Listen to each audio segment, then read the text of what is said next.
அனைவருக்கும்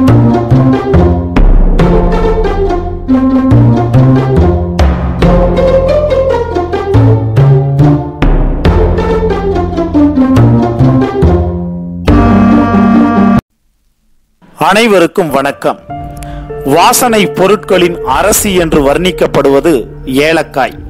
சமையலில் வாசனைக்காக சேர்க்கப்படும் ஏலக்காய் அசைவ உணவுகளுக்கு கூடுதல் சுவை சேர்க்கக்கூடியது. ஏலக்காயில் காணப்படும் எளிதில் ஆவியாகும் எண்ணெய்களான போர்னியோல், கேம்பர், பைனின், ஹியாமுலின், ஹெரியோபில்லேன், ஹார்வோன், யூகலிப்டோஸ், டெர்பினின், சேபினின் ஆகியவற்றின் காரணமாக அதில் அரிய மருத்துவ குணங்கள் நிரம்பியுள்ளன. அவை குழந்தைகளுக்கு வாந்தி ஏற்பட்டால் 2 ஏலக்காய்களை பொடியாக்கி அந்த பொடியை தேனில் குழைத்து குழந்தையின் நாக்கில் 3 வேளை தடவினாலே போதும், வாந்தி உடனே நின்றுவிடும். ஜலதோஷத்தால் பாதிக்கப்பட்டு மூக்கடைப்பில் அவதிப்படும் குழந்தைகளுக்கும் ஏலக்காய் தகுந்த நிவாரணம் தருகின்றது.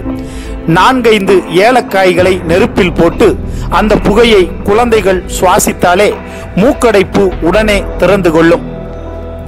மன அழுத்த பிரச்சனை உள்ளவர்கள் ஏலக்காய் டீ குடித்தால் இயல்பு நிலைக்கு வருவார்கள். டீ தூள் குறைவாகவும் ஏலக்காய் அதிகமாகவும் சேர்த்து டீ தயாரிக்கும் போது வெளிவரும் இனிமையான நறுமணத்தை நுகர்வதாலும் அந்த டீயை குடிப்பதால் ஏற்படும் புத்துணர்வை அனுபவிப்பதாலும் மன அழுத்தம் சட்டென்று குறைகின்றது. நாவறட்சி, வாயில் உமிழ்நீர் ஊறுதல், வெயிலில் அதிகம் வியர்ப்பதால் ஏற்படும் தலைவலி, வாந்தி, குமட்டல், நீர்ச்சுருக்கு, மார்பு சளி, செரிமான கோளாறு ஆகிய பிரச்சனைகளுக்கு ஏலக்காயை வாயில் போட்டு மென்றாலே நிவாரணம் பெற முடியும்.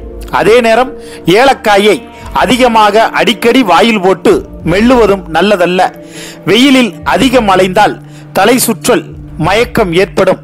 இதற்கு 4-5 ஏலக்காய்களை நசுக்கி 1/2 டம்ளர் தண்ணீரில் போட்டு கஷாயமாக காய்ச்சி அதில் சிறிது பனை வெல்லம் போட்டு குடித்தால் தலை சுற்றல் உடனே நீங்கும், மயக்கமும் மாயமாய் மறைந்துவிடும்.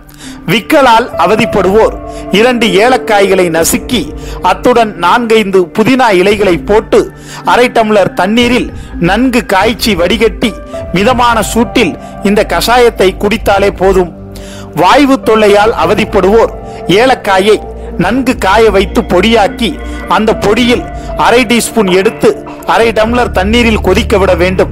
உணவு உட்கொள்வதற்கு முன்பாக இந்த ஏலக்காய் தண்ணீரை குடித்தால் வாய்வு தொல்லை உடனே நீங்கிவிடும். மேலும் இது போன்ற பல அரிய தகவல்களை உடனுக்குடன் தெரிந்து கொள்ள மறக்காம நம்முடைய சேனலை சப்ஸ்கிரைப் செய்யவும்.